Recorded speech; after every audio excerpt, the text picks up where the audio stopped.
उसने अपने दोस्तों और सहकर्मियों पर इन मंत्रों का प्रयोग करना शुरू कर दिया। धीरे धीरे वेदांत इस शक्ति के नशे में डूबता गया। दोस्तों, आपका स्वागत है रात की दहशत में। ऐसी डरावनी कहानियां सुनने के लिए तैयार रहिए। वेदांत एक युवा और प्रतिभाशाली इंजीनियर था जो एक बड़ी मल्टीनेशनल कंपनी में काम करता था। उसकी पत्नी स्वाति एक सॉफ्टवेयर डेवलपर थी। दोनों का एक प्यारा सा बेटा था जिसका नाम आयुष था। वह एक सुंदर और आधुनिक शहर के इलाके में रहते थे। उनका जीवन खुशहाल और सुखद था। लेकिन एक दिन सब कुछ बदल गया जब वेदांत ने अपना रुख एक अनजान पुस्तक की दुकान पर मोड़ा। एक दिन वेदांत अपने कार्यालय से लौट रहा था। रात काफ़ी हो चुकी थी। रास्ते सुनसान हो चुके थे। रास्ते में उसे एक पुरानी पुस्तक की दुकान दिखी जो अक्सर बंद रहती थी। उसे कुछ अजीब सा एहसास हुआ और उसने दुकान में कदम रखा। दुकान के अंदर एक बूढ़ा व्यक्ति था जिसने वेदांत को एक पुरानी और धूल से भरी पुस्तक दी। वेदांत ने चुपचाप उससे वो पुस्तक ले ली। उसने कहा, यह पुस्तक तुम्हारी जिंदगी और तुम्हारे जीवन को बदल देगी। वेदांत ने पुस्तक ली और उसे अपने बैग में रखकर चल दिया। घर पहुंचने के बाद वेदांत ने पुस्तक को खोला। पुस्तक में अलग अलग काली विद्याओं के बारे में लिखा था। उनमें से एक पन्ने पर वशीकरण और तंत्र मंत्र की विद्याएं लिखी हुई थी। वेदांत ने इसे पढ़ना शुरू किया, लेकिन जैसे जैसे वह पढ़ता गया उसे एहसास हुआ कि वह पुस्तक किसी साधारण किताब की तरह नहीं है। जैसे जैसे वेदांत पुस्तक में लिखे मंत्रों को एक एक करके पढ़ता गया, वैसे वैसे वो पुस्तक वेदांत को अपनी ओर आकर्षित करती गई। उसमें लिखी विद्याएं और मंत्र बहुत ही अलग और रहस्यमय थे। वेदांत ने एक रात पुस्तक में लिखे एक मंत्र का प्रयोग करने का निर्णय किया। उसने सोचा कि यह सब केवल एक मजाक है और इसमें कोई सच्चाई नहीं है। उसने पुस्तक में लिखे निर्देशों का पालन किया और एक वशीकरण मंत्र का उच्चारण किया। कुछ ही देर बाद उसे एहसास हुआ कि कमरे का तापमान अचानक गिर गया और एक अजीब सी ठंडक फैल गई है। अगले दिन स्वाति का व्यवहार अचानक से बदल गया। वह वेदांत के हर आदेश का पालन करने लगी और उसका व्यक्तित्व पूरी तरह से बदल गया। वेदांत को एहसास हुआ कि उसका वशीकरण मंत्र सच में काम कर गया है। वह हैरान हुआ और डरा हुआ था, लेकिन उसने इसे एक संयोग समझकर नज़रअंदाज कर दिया। वेदांत ने पुस्तक में लिखे अन्य मंत्रों को भी पढ़ना शुरू किया। वेदांत धीरे धीरे पुस्तक के नशे में डूबता चला गया। उसने अपने दोस्तों और सहकर्मियों पर भी इन मंत्रों का प्रयोग करना शुरू कर दिया। धीरे धीरे वेदांत इस शक्ति के नशे में डूबता गया। आयुष ने अपने पिता के व्यवहार में अचानक से बदलाव महसूस किया। वह अक्सर रात में अजीब मंत्रों का उच्चारण करते हैं और अजीब अजीब क्रियाएं करते हैं। आयुष ने अपने माँ से बात की, लेकिन स्वाति भी अब पूरी तरह से वेदांत के वश में थी। आयुष बहुत ही डर गया और उसने अपने दादा दादी से बात करने का निर्णय लिया। आयुष ने अपने दादा दादी को सब कुछ बताया। वह तुरंत ही वेदांत के घर आ गए। उन्होंने वेदांत को समझाने की कोशिश की, लेकिन वेदांत अब पूरी तरह से उस पुस्तक के प्रभाव में था। वेदांत के माता पिता ने एक प्रसिद्ध तांत्रिक को बुलाने का निर्णय लिया। तांत्रिक ने घर की जांच की और बताया कि यह पुस्तक बहुत ही शक्तिशाली और खतरनाक है। उसे वेदांत को चेतावनी दी कि इस पुस्तक का प्रयोग बंद कर दे, नहीं तो इसके भयानक परिणाम हो सकते हैं। लेकिन वेदांत ने तांत्रिक की बात नहीं मानी और उसे घर से बाहर निकाल दिया। वेदांत के लगातार मंत्रों के प्रयोग के कारण घर में अजीब घटनाएं होने लगी। दीवारों पर खून के निशान उभरने लगे। खिड़कियों से चीखने की आवाजें आने लगी और फर्श पर पैर के निशान दिखाई देने लगे। स्वाति और आयुष बहुत ही डर गए।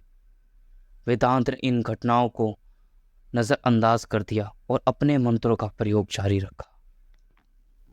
एक रात वेदांत ने एक काफी शक्तिशाली वशीकरण मंत्र का उच्चारण करने लगा। अचानक घर में अंधेरा छा गया और एक भयानक आवाज की गूंज उठी। वेदांत ने देखा कि कमरे में एक भयानक आत्मा प्रकट हो गई है। आत्मा ने कहा, तुम्हारी शक्ति ने मुझे यहाँ खींचा है, अब तुम्हें इसके परिणाम भुगतने होंगे। वेदांत के चेहरे के होश उड़ गए। वो डर गया और उसने आत्मा से माफी मांगने की कोशिश की, लेकिन आत्मा ने उसकी बात नहीं मानी। स्वाति और आयुष ने तुरंत तांत्रिक को बुलाया।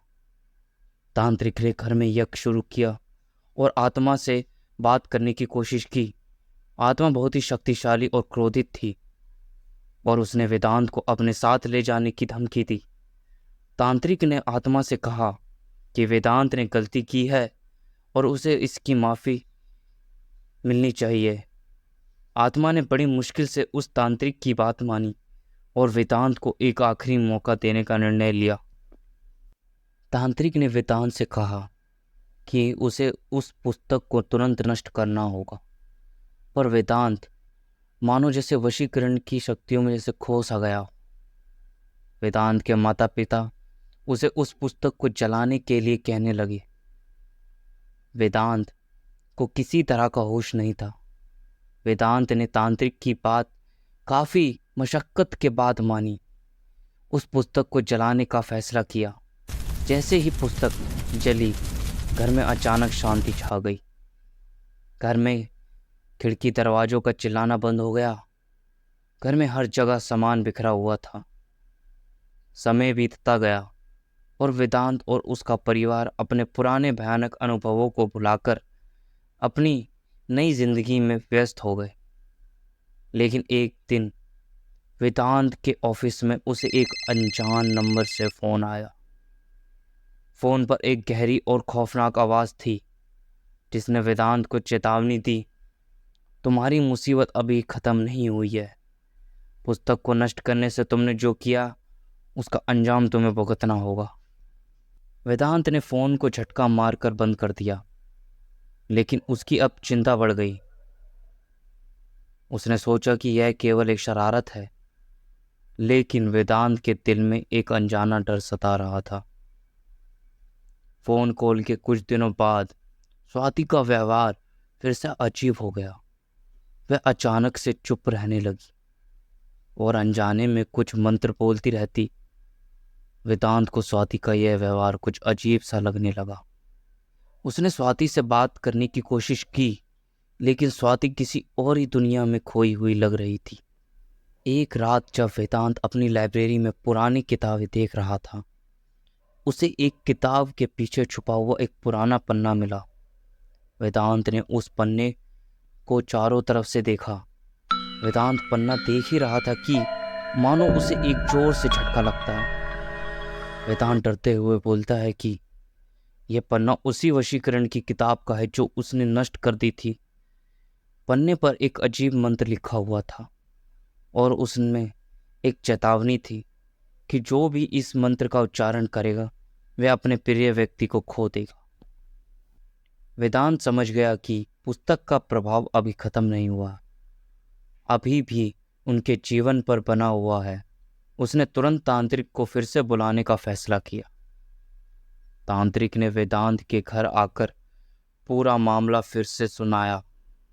उसने कहा कि पुस्तक का प्रभाव अभी पूरी तरह से खत्म नहीं हुआ है और उसे इस घर से एक बार फिर से शुद्धिकरण करना होगा। तांत्रिक ने बताया कि इस बार यह काम और भी कठिन होगा क्योंकि पुस्तक की आत्माएं और भी क्रोधित हैं। वेदांत ने यज्ञ की तैयारी शुरू की और वेदांत और स्वाति को सावधान रहने की सलाह दी। उसने बताया कि इस यज्ञ के दौरान बहुत सारी अजीब घटनाएं घट सकती हैं और उन्हें धैर्य बनाए रखना होगा। यज्ञ की रात आई। तांत्रिक ने मंत्रों का उच्चारण शुरू किया और घर के अंदर एक बार फिर से अजीब घटनाएं घटने लगी। दीवारों पर खून के निशान उभरने लगे, खिड़कियों से चीखने की आवाज़ें आने लगीं और फर्श पर पैर के निशान दिखने लगे। स्वाति अचानक से बेहोश हो गई और तांत्रिक ने वेदांत को बताया कि उसे जल्द ही यज्ञ पूरा करना होगा, वरना स्वाति की जान को खतरा है। तांत्रिक ने वेदांत को एक दर्पण दिया और कहा कि इस दर्पण में वह आत्मा को देख सकता है। जैसे ही वेदांत ने दर्पण में देखा, उसे एक भयानक चेहरा दिखा। चेहरा खून से लथपथ और जगह जगह सड़ा गला शरीर दिख रहा था। आत्मा ने वेदांत से कहा, तुम्हारी गलती के कारण मैं अब भी बंधा हुआ हूँ। अगर तुमने मुझे मुक्त नहीं किया तो तुम्हारा परिवार कभी भी शांति से नहीं जी पाएगा। वेदांत ने तांत्रिक की मदद से आत्मा को मुक्त करने का प्रयास किया। तांत्रिक मंत्रों का उच्चारण लगातार कर रहा था, आत्मा को वश में करने की कोशिश की, लेकिन आत्मा बहुत ही शक्तिशाली थी और उसने वेदांत पर हमला कर दिया। वेदांत ने तांत्रिक के बताए मंत्रों का उच्चारण किया, जिसमें कि वो आत्मा वेदांत से कुछ देर के लिए दूर हो गई।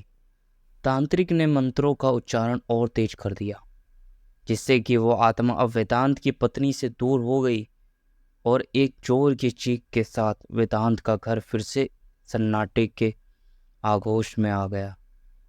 वेदांत के घर में अब सब कुछ पहले जैसा हो गया था, परंतु वेदांत की पत्नी स्वाति अब अपना मानसिक संतुलन खो चुकी थी। वेदांत की 2 पल की खुशी ने स्वाति को पागलपन की ओर धकेल दिया था।